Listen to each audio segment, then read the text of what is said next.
പ്യാരെ ബച്ചോ നമസ്തേ welcome back to Hindi learning class. Dear students, ഇന്നത്തെ ക്ലാസ്സിൽ നമ്മൾ പഠിക്കാൻ പോകുന്നത് ധ, ഥേ, ഥി ഇവയുടെ പ്രയോഗങ്ങളെക്കുറിച്ചാണ്. നമ്മൾ ഹിന്ദി വായിക്കുമ്പോഴും എഴുതുമ്പോഴുമെല്ലാം വളരെയേറെ ശ്രദ്ധിച്ചിരിക്കേണ്ട ചെറിയ ചെറിയ ബേസിക് ആയിട്ടുള്ള ഹിന്ദി ഗ്രാമറുകളാണിത്. എല്ലാവരും നന്നായി ശ്രദ്ധിക്കണേ. ഈ ധ, ഥേ, ധി ഇത് നമ്മൾ എവിടെ എപ്പോൾ ഉപയോഗിക്കും? ഒരു കാര്യം പറയാൻ വിട്ടുപോയി. ധ, ഥേ, ധി എന്ന് നമ്മൾ ഉപയോഗിക്കുന്നത് 3 തരം കാലങ്ങളുണ്ടല്ലോ: ഭൂതകാൽ, വർത്തമാൻകാൽ, ഭവിഷ്യകാൽ. ഭൂതകാൽ എന്ന് പറഞ്ഞാൽ കഴിഞ്ഞു പോയത്, വർത്തമാൻകാൽ എന്ന് പറഞ്ഞാൽ ഇപ്പോൾ നടന്നുകൊണ്ടിരിക്കുന്നത്, ഭവിഷ്യകാൽ എന്ന് പറഞ്ഞാൽ ഇനി വരാനിരിക്കുന്നത്. അപ്പോൾ ഇവിടെ ഈ ധ, ഥേ, ധി എന്ന് ഉപയോഗിക്കുന്നത് നമ്മൾ ഭൂതകാലത്തിൻ്റെ കൂടെയാണ്, അതായത് കഴിഞ്ഞുപോയ കാലത്തിൻ്റെ കൂടെ.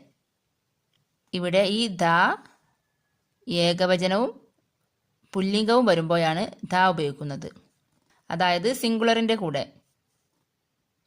ഏകവചനവും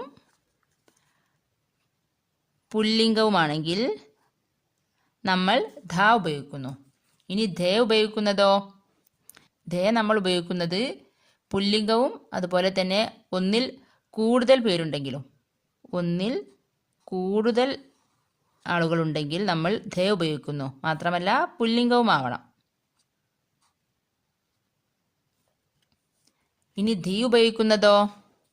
ധി നമ്മൾ ഉപയോഗിക്കുന്നത് സ്ത്രീലിംഗത്തിൻ്റെ കൂടെയാണ്.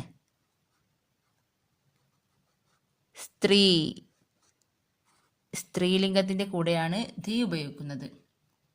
അപ്പോൾ കഴിഞ്ഞു പോയ ഒരു കാര്യത്തെക്കുറിച്ച് പറയുമ്പോൾ നമ്മൾ അത് പുല്ലിംഗവും ഏകവചനവുമാണെങ്കിൽ ധ ഉപയോഗിക്കുന്നു, പുല്ലിംഗവും ബഹുവചനവുമാണെങ്കിൽ ധേ ഉപയോഗിക്കുന്നു, സ്ത്രീലിംഗമാണെങ്കിൽ ധി ഉപയോഗിക്കുന്നു. മനസ്സിലാകുന്നുണ്ടല്ലോ അല്ലേ? ഇനി നമുക്ക് ഇതിൻ്റെ എക്സാമ്പിൾസ് കൂടെ നോക്കാം, അപ്പോൾ നന്നായിട്ട് മനസ്സിലാകും. ഓക്കെ, നമുക്ക് എക്സാമ്പിളിലേക്ക് കടക്കാം. ഫസ്റ്റ് വൺ ധ വെച്ചിട്ട് നോക്കാം. ലഡ്ക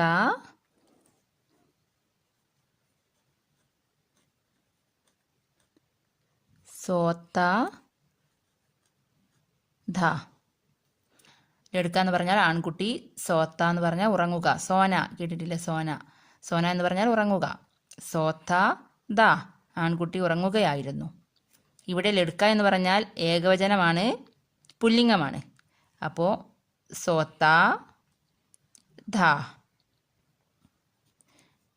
മീനിങ് വേണമെങ്കിൽ എല്ലാവരും എഴുതിയെടുത്തോളൂ. ആൺകുട്ടി ഉറങ്ങുകയായിരുന്നു.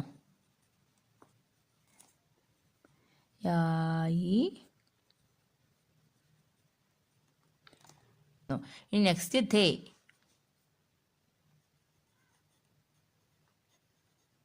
ലഡ്കേ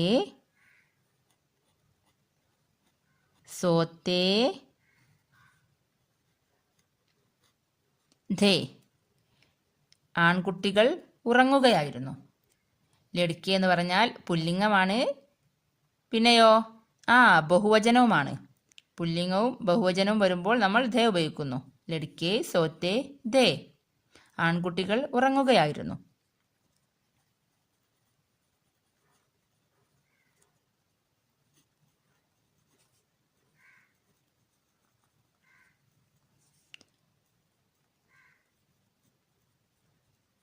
ഓക്കെ, ഇനി നെക്സ്റ്റ് ധി വെച്ചിട്ട് നോക്കാം. ലഡ്കി എന്ന് പറഞ്ഞാൽ പെൺകുട്ടി. സോത്തി ധി. ലഡ്കി സോത്തി ധി. ലഡ്കി എന്ന് പറഞ്ഞാൽ സ്ത്രീലിംഗമാണ്, അപ്പോൾ നമ്മളിവിടെ ധി ഉപയോഗിക്കുന്നു. ലഡ്കി സോത്തി ധി, പെൺകുട്ടി ഉറങ്ങുകയായിരുന്നു. ഈ വാക്യങ്ങളിലെല്ലാം നിങ്ങൾ ശ്രദ്ധിച്ചില്ലേ? നമ്മൾ കഴിഞ്ഞു പോയ ഒരു കാര്യത്തെക്കുറിച്ചാണ് പറയുന്നത്, അഥവാ ഭൂതകാലത്തെക്കുറിച്ച്. അതുകൊണ്ടാണ് ധ, ഥേ, ധി എന്ന് വന്നത്. കണ്ടില്ലേ? ഉറങ്ങുകയായിരുന്നു. നമ്മൾ ഉറങ്ങുകയാണ് എന്നല്ല പറയുന്നത്, ഉറങ്ങുകയായിരുന്നു. കഴിഞ്ഞു പോയ ഒരു കാര്യമാണ് പറയുന്നത്. അപ്പോൾ ലഡ്കി സോത്തി ധി, പെൺകുട്ടി ഉറങ്ങുകയായിരുന്നു. പെൺകുട്ടി ഉറങ്ങുകയായിരുന്നു. ഓക്കെ, മനസ്സിലായോ? ഓക്കെ, എല്ലാവർക്കും മനസ്സിലായോ? വേണമെങ്കിൽ മറ്റൊരു എക്സാമ്പിൾ കൂടെ നമുക്ക് നോക്കാം. നമുക്ക് പേര് വെച്ച് നോക്കാം. രാജു. രാജു പഠിത്താ ധ. കണ്ടില്ലേ, രാജു എന്ന് പറഞ്ഞത് പുല്ലിംഗമാണ്, ഏകവചനമാണ്, ഒരാളേ ഉള്ളൂ.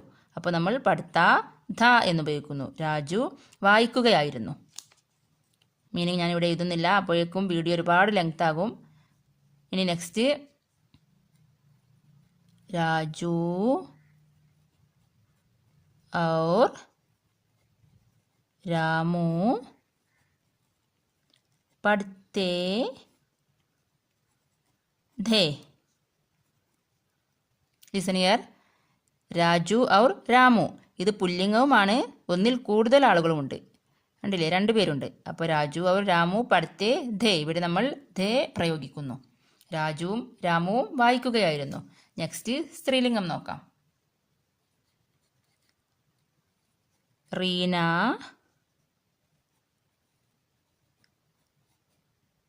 പഠിത്തി ധി. റീന എന്ന് പറഞ്ഞാൽ സ്ത്രീലിംഗമാണ്, പഠിത്തി ധി. അപ്പോൾ നമ്മളിവിടെ ധി പ്രയോഗിക്കുന്നു, സ്ത്രീലിംഗത്തിൻ്റെ കൂടെ ധി. റീന പഠിത്തി ധി, റീന വായിക്കുകയായിരുന്നു. ഇന്നത്തെ ഈ ക്ലാസ്സിൽ എല്ലാവർക്കും ഈ ധാ ധേ ധിയുടെ പ്രയോഗത്തെക്കുറിച്ച് വ്യക്തമായിട്ട് മനസ്സിലായിട്ടുണ്ടാകുമെന്ന് ഞാൻ വിശ്വസിക്കുന്നു. അപ്പോൾ ഈ വീഡിയോ യൂസ്ഫുൾ ആയെങ്കിൽ please like, share and subscribe. Thank you.